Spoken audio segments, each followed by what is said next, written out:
Mitsubishi Mirage G4 2025 model. Ito mga boss, bakit napakahina ng AC ng mga Mitsubishi? Sabi nila mahina daw ang Mitsubishi. Pero dito sa atin mga boss, wala tayong dito, walang mahina na AC dito pag dumating dito sa ating shop, dahil hindi sila lalabas dito ng hindi nakapag ang kanyang salamin.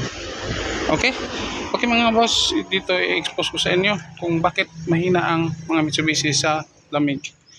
Una-una mga boss, ito. Ayan, kita nyo ang kanyang engine. Yan, bagong-bago.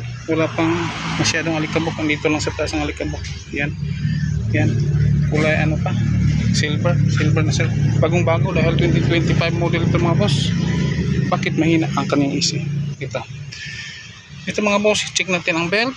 Ayan, ito ang kanyang fan. Unang-una mga boss, lahat ng mga sedan ngayon, iisa na lang ang kanyang kanyang auxiliary fan. Andyan na ang pwede ring radiator fan. Mag-high lang yan pag nag-AC tayo. Okay? Tapos nito mga boss, ang kanyang compressor napakaliit.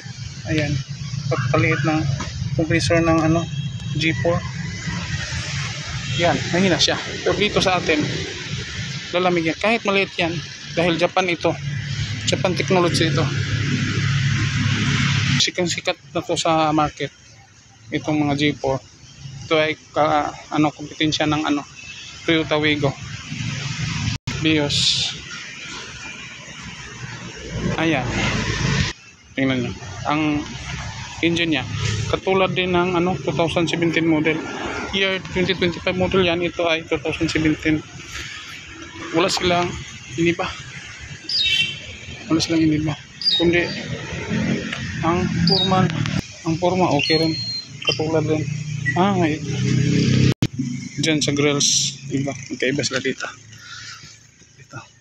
Okay? Yan ang bago, 2025. Dito sa likod, yan dito, ganyan. Sa kabila, ganito. Okay, dito ang bago ngayon. Ayan. Ito sila. Okay?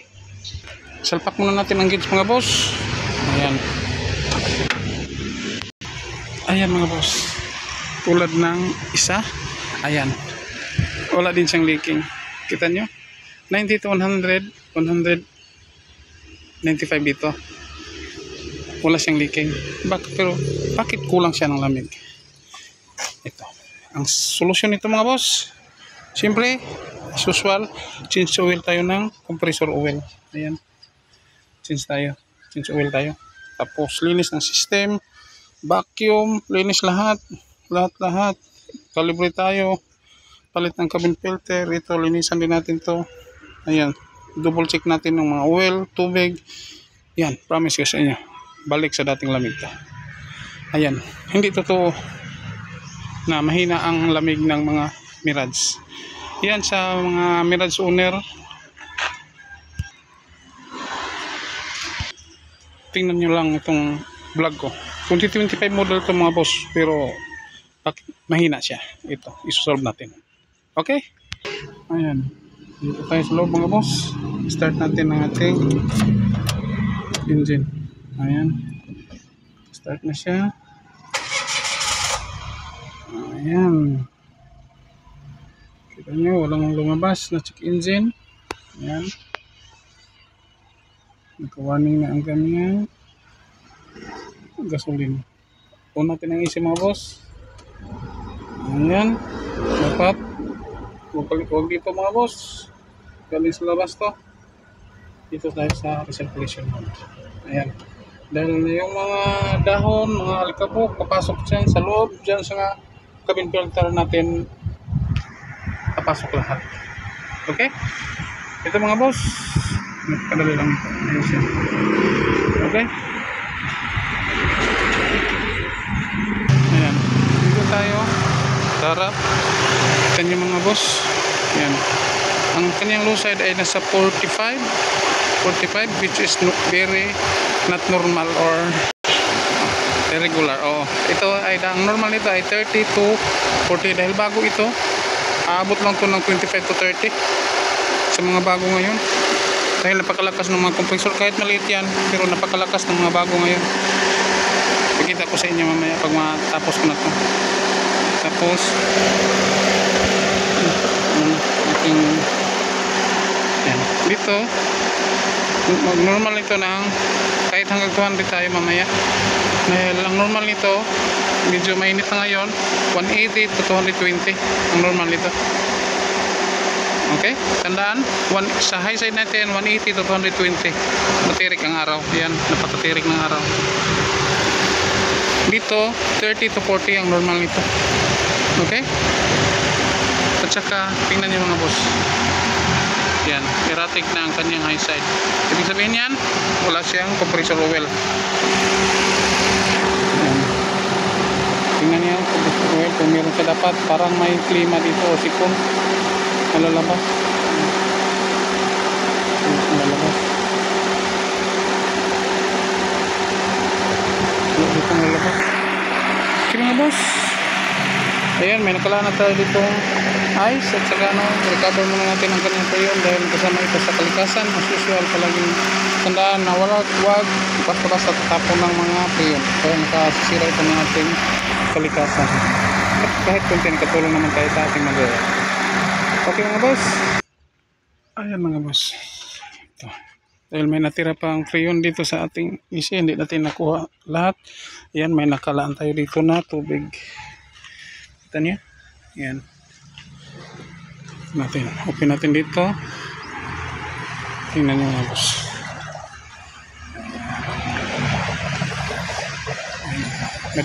Madidissolve yan ang preyon na sisira ng kalikasan natin. Okay. Dahil may kunting preyon pa yan, hindi natin nakuha lahat na isa natin sa tubig, ibabad natin sa tubig hanggang sa maubos yan. Dito bumaba ito ng 0.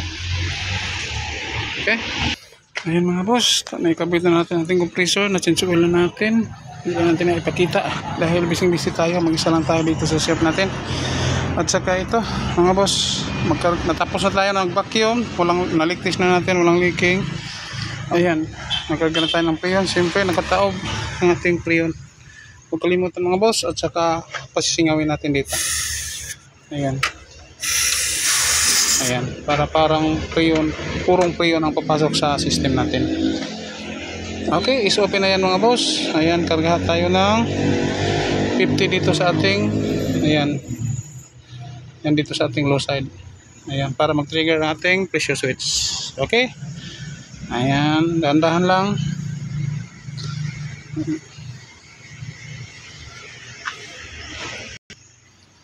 Ayan, umabot na siya ng 50 mga boss dito sa high side. So pwede na tayo mag-start ng ating engine. Okay, start na tayo ng engine mga boss. Dito tayo sa loob. Okay, siyempre open natin dito, baka kusang maglalak. Hindi naman naglalak. Ayan, siyempre check muna natin ang kaniyang tubig at saka oil. Ayan, i-check natin mga boss. Pwede na tayo mag-start ng engine natin. Ayan. Okay, start. Ayan, automatic to. Kaya natin ng konti. Okay, ilkon tayo. Okay, on. Ayan.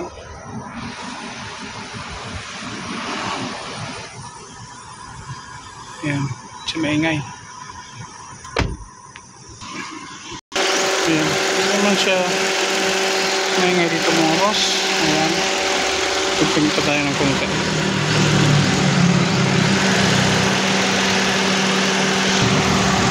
Ayan, kainit dito. Ito aking malalaman kung lalamig ba itong Mitsubishi Mirage G4 2025 model. Ayan, wala pang isang taon dahil 25 ngayon, May 2013, katatapos lang ng eleksyon kahapon. Okay? Wala pang isang taon to, mga boss. Sakit siya, walang lamig, kulang sa lamig tuwing tanghali. Ito ang kahinaan ng mga Mirage. May naitampok na din na ako dati dito sa ano ko, sa vlog ko mga boss. Dito may na-content na ako na isang Mitsubishi Strada sa government na vehicle yon. 2023 yata yun, 2024 model. Ito din ang problema niya, kulang sa lamig. Ayun, ang problema niya, clutch pan at saka kulang ng oil, compressor oil. Ayun, hanggang ngayon napakalamig, nagpapag ang buong salamin. Okay, dito mga boss, tutok lang kayo dito dahil ano ko dito lahat, ituturo ko sa inyo lahat ang mga sekreto. Wala akong anong dito, wala akong tinatago. Ayan, dito mga boss, nagsimula na siyang napakalamig na dito. Nagsimula na siyang moist. Kaya sa likod, ang lamig dito. Ito ang lamig na hinahanap ko. Tuwa na si busing nito. Ka-start pa lang natin. Close pa na natin ang likuran. Ayan. Ayan.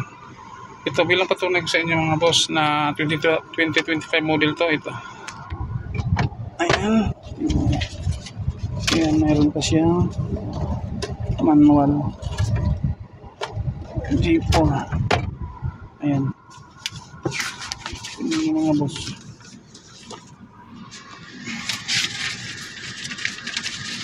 Official receipt.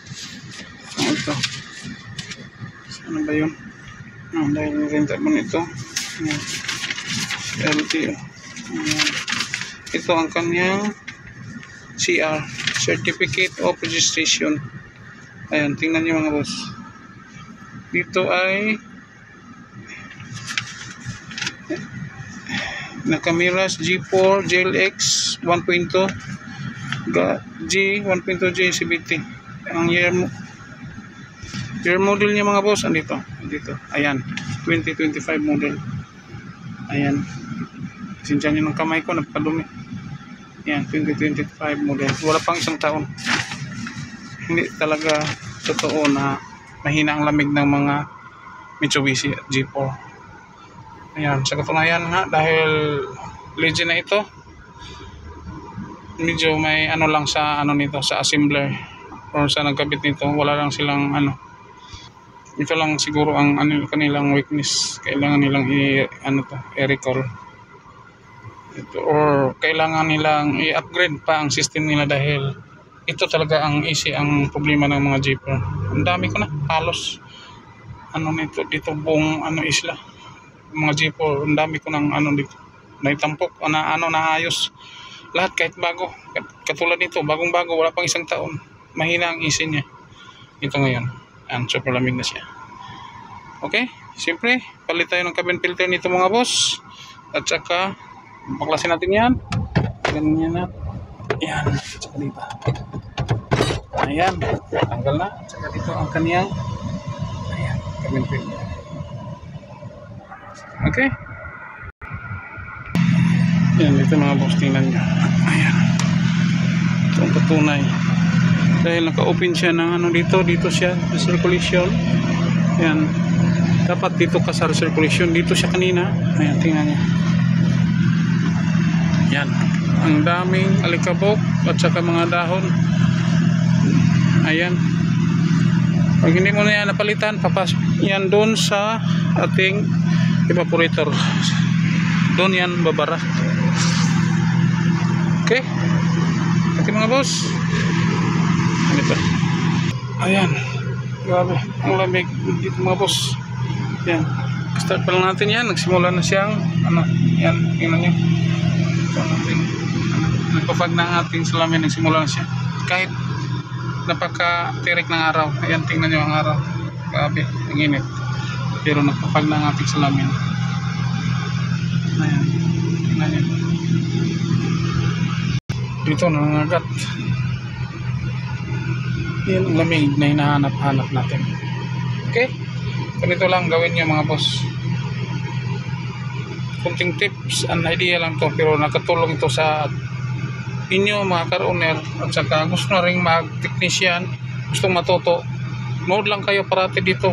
Lahat ng content ko dito sa Burns Mix TV or Burns Car Aircon Specialist, dito lahat ang ano ko, ipinulog ko lahat dito, itinuro ko lahat ng mga technique para lang makashare naman ako ng talent at saka ano, na makatipid din kayo ng pera sa mga car-owner na hindi maluloko ng mga aircon technician dyan na iba na meron din naman na ano, mababait katulad natin. Pero dito sa ating shop, wala tayong papalitan na pisa, wala tayong bibilin kung hindi kailangan na bibilin. Dito kung papalitin na talaga, yan pa natin siya pabibilhin ng mga pisa. Okay, dito wala tayong binigay wala tayong pinalit na pisa, inayos lang natin ito, balik sa dating lamig itong ating Mirage. Ayan, tingnan niyo mga boss, kahit napakatirik ng araw, ayan, tingnan niyo, ayan, laki na, nagpapag, ayan, ang tirik ng araw, napakainit na panahon, tingnan niyo, yan ang lamig na hinahanap natin. Okay, siyempre mga boss, dahil umabot kayo dito sa ano ko, sa dulo ko, huwag nyo na rin kalimutan na pag-subscribe yung ano ko para lumago naman yung channel ko. Pakatulong naman kayo ng konti sa akin dahil para ma-inspire pa ako na magbigay ng mga idea at saka makatulong na rin sa inyo mga boss. Please subscribe. At saka pindutin nyo na rin yung notification bell ko para palagi kayong updated sa mga bago kong videos na i-upload tuwing 2 bisis bawat linggo. Okay mga boss, thanks for watching and don't forget to like, share and subscribe. Burns Mix TV, thank you and bye. God bless us all. Ayan, Mirage G4 2025 model, super lamig. Okay.